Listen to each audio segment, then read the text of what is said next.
मैं शिवम मिश्रा आप सभी को हमारे यूट्यूब चैनल 100 पॉइंट पर हार्दिक स्वागत करते हैं।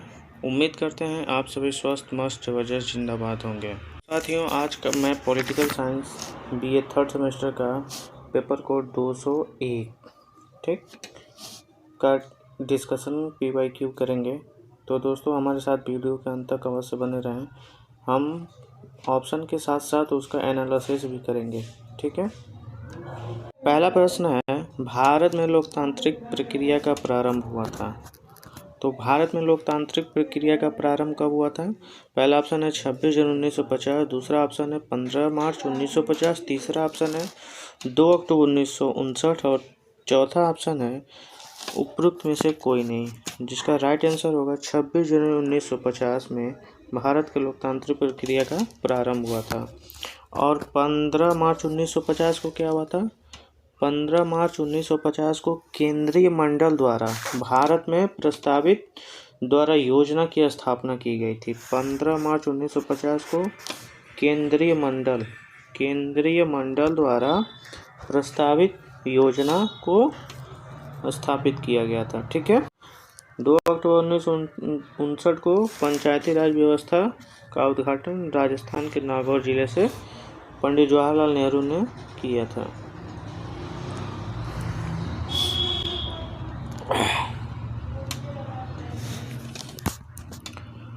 प्रश्न नंबर 2। प्रश्न 2 क्या कह रहा है? जम्मू और कश्मीर को विशेष राज्य का दर्जा किस अनुच्छेद द्वारा दिया गया था? पहला ऑप्शन क्या है? 370, दूसरा 371, तीसरा 372 और चौथा 374, जिसका राइट आंसर क्या होगा?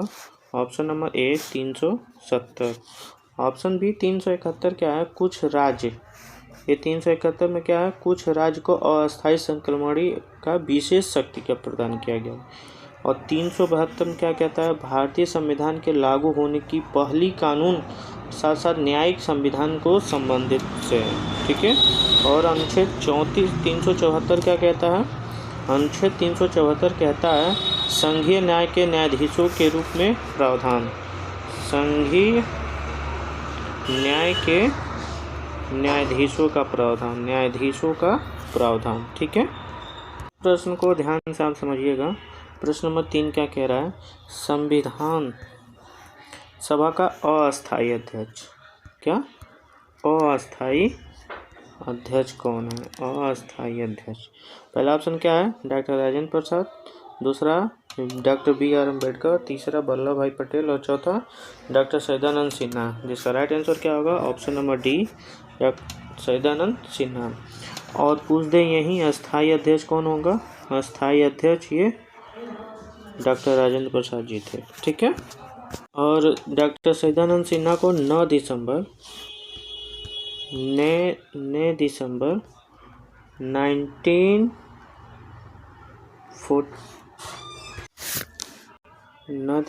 1946 को अस्थायी अध्यक्ष किसको बनाया गया था? डॉक्टर सैदानंद सिन्हा जी को। ठीक है। पंचवर्षीय योजना से आप एक प्रश्न एग्जाम में देखने को मिलेंगे, आप ध्यान से इस प्रश्न को समझिएगा। प्रश्न नंबर 4 क्या कह रहा है? प्रथम पंचवर्षीय योजना शुरू कब की गई थी? तो पहला ऑप्शन 1951, दूसरा 1952, तीसरा क्या 1950 और चौथा ऑप्शन क्या है 1956। तो इसका राइट आंसर क्या होगा? 1951। ये कब चला था? 1951 से 1956 तक, जिसके अध्यक्ष कौन थे? पंडित जवाहरलाल नेहरू जी। यदि आपसे प्रश्न पूछ दे कि प्रथम पंचवर्षीय योजना के अध्यक्ष कौन थे, तो पंडित जवाहरलाल नेहरू जी थे। ठीक है। प्रश्न नंबर 5 क्या कह रहा है कि नीति आयोग की स्थापना कब की गई? नीति आयोग की स्थापना की गई थी। पहला ऑप्शन 2015, दूसरा ऑप्शन 2017, तीसरा 2019, चौथा 2020, जिसका राइट आंसर क्या होगा? 2015, यानी 1 जनवरी 2015। और जिसके वर्तमान में CEO कौन है? नीति आयोग के CEO कौन? नीति आयोग के अध्यक्ष कौन है वर्तमान में? BVR सुब्रमण्यम। केंद्रीय समाज हितकारी बोर्ड का गठन 1953 में किया गया था। ठीक है। के एग्जाम में पंचायती राज व्यवस्था से एक प्रश्न देखने को जरूर मिलेंगे। तो पंचायती राज व्यवस्था टॉपिक को अच्छे से आप ध्यान से समझ लीजिएगा, अच्छे से देख लीजिएगा। और पहला क्वेश्चन नंबर 7 क्या कह रहा है, पंचायती राज व्यवस्था ने संवैधानिक दर्जा प्राप्त किया। पहला ऑप्शन 1953, दूसरा 1950, तीसरा 1951 और चौथा 2001। तो 73वें संविधान संशोधन, ध्यान से समझिएगा, 73वें संविधान संशोधन 1992 को, 1992 को ये संशोधन आया था। पंचायती राज व्यवस्था को लागू कब किया गया था? 24 अप्रैल 1993 को लागू किया गया था। तो इसका राइट आंसर क्या होगा? ऑप्शन नंबर ए। ठीक है। पंचशील का सिद्धांत, पंचशील का सिद्धांत, इसमें 5 सिद्धांत है। पांचों सिद्धांत आप ध्यान से एग्जाम में देख लीजिएगा। कोई एक सिद्धांत पूछ देगा निम्नलिखित में से ये सिद्धांत नहीं है, तो ऑप्शन 4 दे देगा और टिक करना रहेगा। तो पंचशील सिद्धांत को आप ध्यान से एक बार टॉपिक को अच्छे से देख लीजिएगा। जिसका पहला ऑप्शन क्या है? कृषि नीति, उद्योग नीति, विदेश नीति और चौथा क्या है? रक्षा नीति। ये किससे संबंधित है? विदेश नीति से। ठीक है। इसका राइट आंसर क्या होगा? ऑप्शन नंबर सी, विदेशी नीति से। यह भारत और चीन के समझौता हुआ था। कब हुआ था? 29 अप्रैल 1954 को। ठीक है।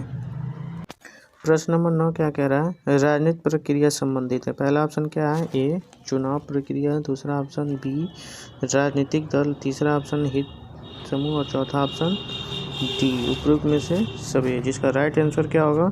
जिसका राइट आंसर होगा उपरोक्त में से सभी, ऑप्शन नंबर डी। ठीक है। प्रश्न नंबर 10 क्या कह रहा है? राजनीतिक व्यवस्था है। राजनीतिक व्यवस्था क्या है? व्यापक, संक्षिप्त और ए और बी दोनों, उपरोक्त में से कोई नहीं, लास्ट ऑप्शन। जिसका राइट आंसर क्या होगा? व्यापक, ऑप्शन नंबर ए, ऑप्शन नंबर ए। ठीक है। प्रश्न 11 क्या कह रहा है? भारतीय संविधान ने व्यवस्था बनाया है। पहला ऑप्शन एकल नागरिकता, दूसरा दोहरी नागरिकता, तीसरा ए और बी दोनों, चौथा उपरोक्त में से कोई नहीं। जिसका राइट आंसर क्या होगा? एकल नागरिकता, ऑप्शन नंबर ए। ठीक है। क्वेश्चन नंबर 12 क्या कह रहा है? अर्ध संघवाद व्यवस्था का लाभ है। पहला राष्ट्रीय एकीकरण, दूसरा राष्ट्रीय एकता, तीसरा सहयोग एवं समन्वय, चौथा उपरोक्त में से सभी। जिसका राइट आंसर क्या होगा? Option number D. ठीक है। प्रश्न नंबर 13 क्या कह रहा है? गठबंधन राजनीति का नकारात्मक पक्ष है। जिसका पहला ऑप्शन कमजोर सरकार, दूसरा सरकार में अस्तित्व नहीं है, तीसरा राष्ट्रीय एकता को हानि और चौथा उपरोक्त में से सभी। जिसका राइट आंसर क्या होगा? ऑप्शन नंबर डी, उपरोक्त में से सभी, यानी ये तीनों ऑप्शन होगा। ठीक है। प्रश्न नंबर 14 क्या कह रहा है? गठबंधन सरकार के प्रकार हैं। गठबंधन सरकार के कितने प्रकार होते हैं? पहला 1, दूसरा 2, तीसरा 3, चौथा 4। इसका राइट आंसर क्या होगा? ऑप्शन नंबर डी, 4 प्रकार के होते हैं। ठीक है। प्रश्न नंबर 15 क्या कह रहा है? दल प्रणाली आवश्यक है। दल प्रणाली, ठीक। इसका पहला ऑप्शन लोकतंत्र के लिए, दूसरा राजतंत्र के लिए, तीसरा कुलीन तंत्र के लिए और चौथा क्या है? अधिनायक तंत्र के लिए। जिसका ऑप्शन नंबर ए, लोकतंत्र के लिए, ऑप्शन नंबर ए सही होगा। ठीक है। क्वेश्चन नंबर 16 ध्यान से देखिएगा, क्या है? सीपीआई का संक्षिप्त रूप है। पहला ऑप्शन भारतीय साम्यवादी दल, दूसरा क्या है? भारतीय साम्यवादी प्रक्रिया और तीसरा क्या है? इंडोनेशिया साम्यवादी दल, चौथा क्या है? उपरोक्त में से सभी। तो इसको उपरोक्त में से सभी करना सब कर दीजिएगा। जिसका नहीं, इसका राइट आंसर क्या होगा? भारतीय साम्यवादी दल। क्या? ऑप्शन नंबर ए, ऑप्शन नंबर ए, भारतीय साम्यवादी दल की स्थापना कब की गई थी? भारतीय साम्यवादी दल की स्थापना 26 दिसंबर 1925 को कहाँ किया गया था? कानपुर में यह स्थापना किया गया था। ठीक है। प्रश्न 17 क्या कह रहा है? भारत में कौन सी दल प्रणाली अस्तित्व में है? पहला ऑप्शन बहुदलीय प्रणाली, दूसरा ऑप्शन द्विदलीय प्रणाली, तीसरा ऑप्शन एकदलीय प्रणाली और चौथा दल विहीन प्रणाली। तो इसका राइट आंसर क्या होगा? बहुदलीय प्रणाली। भारत में बहुत से दल हैं, तो क्या होगा? ऑप्शन नंबर ए, बहुदलीय प्रणाली होगा। ठीक है।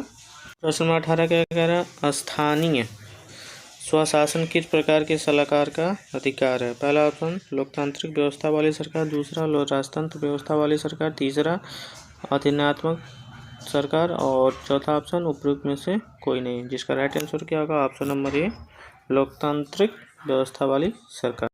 पंचायती राज व्यवस्था, बार बार बोल रहे हैं पंचायती राज व्यवस्था को आप अच्छे से देख लीजिएगा। पंचायती राज व्यवस्था से आपको काफ़ी क्वेश्चन देखने को मिलेंगे एग्जाम में। तो पंचायती राज व्यवस्था मोस्ट इम्पॉर्टेंट टॉपिक है, मोस्ट इम्पॉर्टेंट टॉपिक पंचायती राज व्यवस्था। ठीक है, पंचायती राज व्यवस्था में महिलाओं का आरक्षण प्रतिशत क्या है? इसका पहला ऑप्शन 56%, दूसरा 70% और तीसरा क्या है 33%, क्या है 25%। तो इसका राइट आंसर क्या होगा? ऑप्शन नंबर सी 33%। 33.33% है महिलाओं को। ठीक है, कौन सा संविधान संशोधन के तहत महिलाओं का आरक्षण दिया गया था? तो 73वें संविधान संशोधन 1992, 33.33% है। ठीक, प्रश्न नंबर 20, जिले का सर्वोच्च अधिकारी कौन होता है? तो डीएम साहब। कौन होता है? डीएम। ठीक है, बलवंत राय मेहता समिति की रिपोर्ट कब सौंपी गई? 1957, 1958, तीसरा 1959, चौथा क्या 1960। जिसका राइट आंसर क्या होगा? 1957, ऑप्शन नंबर ए, ऑप्शन नंबर ए 1957। इसका पूरा डेट क्या होगा? 24 नवंबर 1957 को यह पेश किया गया था। 1 अप्रैल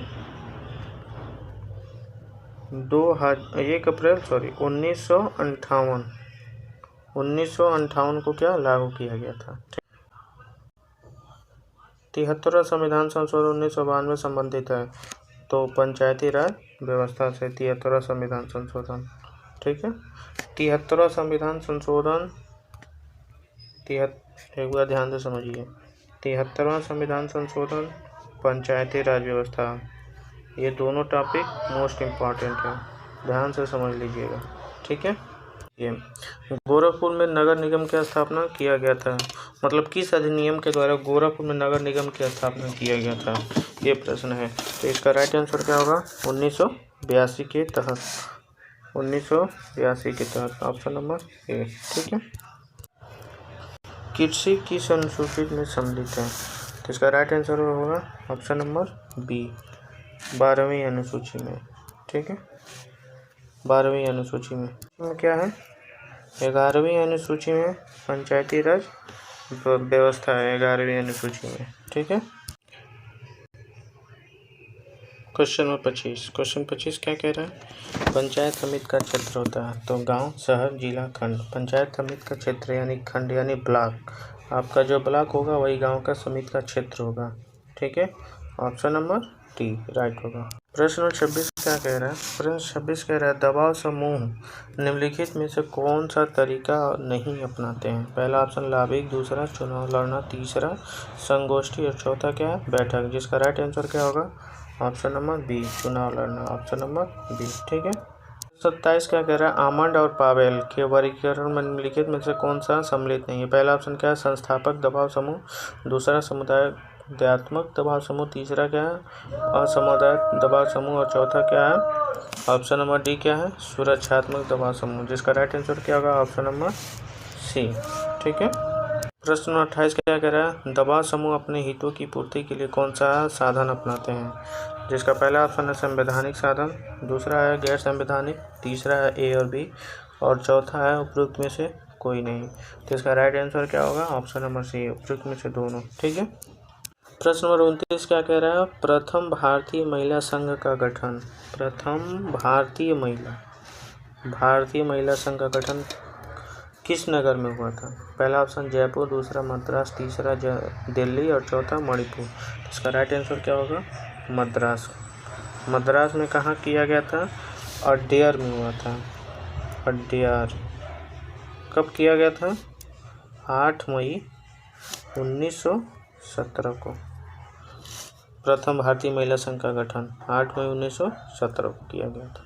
प्रश्न 29 क्या कह रहा है? मतदान व्यवहार किसका रूप है? मतदान व्यवहार, पहला क्या है? सामाजिक व्यवहार, दूसरा राजनीतिक व्यवहार, तीसरा आर्थिक व्यवहार, चौथा क्या? उपयुक्त में से कोई नहीं। इसका राइट आंसर क्या होगा? राजनीतिक व्यवहार, ऑप्शन नंबर बी। ठीक है, प्रश्न नंबर 31 इम्पॉर्टेंट प्रश्न है, प्रश्न नंबर 31 इम्पॉर्टेंट है। ठीक है, क्या है? विषय जिसमें चुनाव प्रक्रिया का अध्ययन किया जाता है, मतलब किस विषय में चुनाव प्रक्रिया का अध्ययन किया जाता है। पहला ऑप्शन सेफोलॉजी, दूसरा साइकोलॉजी, तीसरा जूलॉजी, चौथा क्या है सोशियोलॉजी। तो साइकोलॉजी में क्या होता है, मानव का व्यवहार का अध्ययन किया जाता है। जूलॉजी में क्या किया जाता है, जानवरों के व्यवहार मतलब जानवरों का रहन सहन का अध्ययन किया जाता है उसमें। और सोशियोलॉजी में क्या होता है, मानव के सामाजिक व्यवहार, इसमें मानव का व्यवहार, ऑप्शन नंबर बी में मानव का व्यवहार। ठीक, तो इसका राइट आंसर क्या होगा, ए, ऑप्शन नंबर ए, सेफोलॉजी में चुनाव प्रक्रिया का अध्ययन किया जाता है। और क्वेश्चन नंबर 32 का है, मतदान व्यवहार के निर्धारक तत्व हैं। पहला ऑप्शन वर्ग, दूसरा धर्म, तीसरा क्या है जात, चौथा क्या है उपरोक्त में सभी। इसका राइट आंसर क्या होगा, उपरोक्त में से सभी। वर्ग भी होगा, धर्म भी होगा, जात भी होगा, मतलब सभी वर्ग के तत्व होते हैं मतदान में। प्रश्न नंबर 33 क्या कह रहा है, भारत में चुनाव प्रक्रिया के अध्ययन का सर्वप्रथम प्रारंभ किसने किया। मतलब चुनाव प्रक्रिया का आरंभ किसने प्रारंभ किया। पहला क्या है योगेंद्र यादव, दूसरा सत्येंद्र यादव, तीसरा अशोक लहरी और चौथा उपयुक्त में से कोई नहीं। तीसरा राइट आंसर क्या होगा, ऑप्शन नंबर सी, अशोक लहरी, अशोक लहिरी। ठीक है। क्वेश्चन नंबर 34 का है, कास्ट शब्द की उत्पत्ति हुई है। मतलब कास्ट की सबसे उत्पत्ति हुई है। तो कास्ट का मतलब होता है प्रजाति। ठीक है। यह किस भाषा की उत्पत्ति से हुई है, पुर्तगाली। किस भाषा से, ऑप्शन नंबर बी, मतलब पुर्तगाली भाषा से ही कास्ट की उत्पत्ति हुई है, जिसका मतलब क्या होता है प्रजाति। ठीक है। क्वेश्चन नंबर 35 क्या है, भारत को निरपेक्ष राज्य घोषित किया गया। मतलब भारत को धर्मनिरपेक्ष राज्य घोषित कब किया गया था। तो इसका पहला ऑप्शन 1970, दूसरा 1976, तीसरा 1978, चौथा क्या है 1980। तो 42वें संविधान संशोधन। मतलब एक क्वेश्चन में यह भी बन सकता है कि भारत को किस संविधान संशोधन के तहत धर्मनिरपेक्ष राज्य घोषित किया गया था। तो 42वें संविधान संशोधन 1976 को, यानी ऑप्शन नंबर बी। ठीक है। प्रश्न 36 का कह रहा है, अनुसूचित जनजाति की कुल संख्या भारत में है, यानी 700 से अधिक, ऑप्शन नंबर ए। ठीक है। 37 अन्य पिछड़ा वर्ग को भारत में कितने प्रतिशत आरक्षण, यानी ओबीसी। ओबीसी को हम क्या कहते हैं, अन्य पिछड़ा वर्ग। ओबीसी को कितना प्रतिशत है, 27%, ऑप्शन नंबर बी राइट होगा। प्रश्न 38 क्या कह रहा है, भारतीय संविधान के किस अनुच्छेद में चुनाव संबंधित है। 324 से 329, 329 से 334 और 334 से 339 और ऑप्शन डी क्या कह रहा है 339 से 334। जिसका राइट आंसर क्या होगा, ऑप्शन नंबर ए 324 से 329 तक, ऑप्शन नंबर ए। ठीक है। प्रश्न 39 क्या कह रहा है, वयस्क मताधिकार व्यवस्था संविधान के किस अनुच्छेद में प्रवाहित है। पहला ऑप्शन अनुच्छेद 325, दूसरा 326, तीसरा अनुच्छेद 327 और चौथा क्या अनुच्छेद 328। जिसका राइट आंसर क्या होगा, अनुच्छेद 326 में क्या है 18+ से जो व्यक्ति हैं वो चुनाव दे सकते हैं, मतलब वोट डाल सकते हैं चुनाव में। ठीक है। अलगाववाद की राजनीति का उदाहरण है, पंजाब का मुद्दा, कश्मीर का मुद्दा, पूर्वोत्तर का मुद्दा और उपरोक्त में से सभी। जिसका राइट आंसर क्या होगा, उपरोक्त में से सभी। पंजाब का मुद्दा भी है, कश्मीर का भी मुद्दा है और पूर्वोत्तर का भी मुद्दा है। ये तीनों मुद्दा हैं अलगाववाद के। ठीक है। और अमेरिका में गृह युद्ध का भी मुद्दा क्या है, अलगाववाद का ही उदाहरण है। ठीक है। उम्मीद करते हैं दोस्तों आपको ये एनालिसिस अच्छा काफ़ी महसूस हुआ होगा, जो आपको एग्ज़ाम में काफ़ी हेल्पफुल देगा। आप ऐसे वीडियो को अधिक से अधिक सब्सक्राइब करें, लाइक करें, शेयर करें अपने दोस्तों को, अपने सहपाठियों को। जय हिंद साथियों।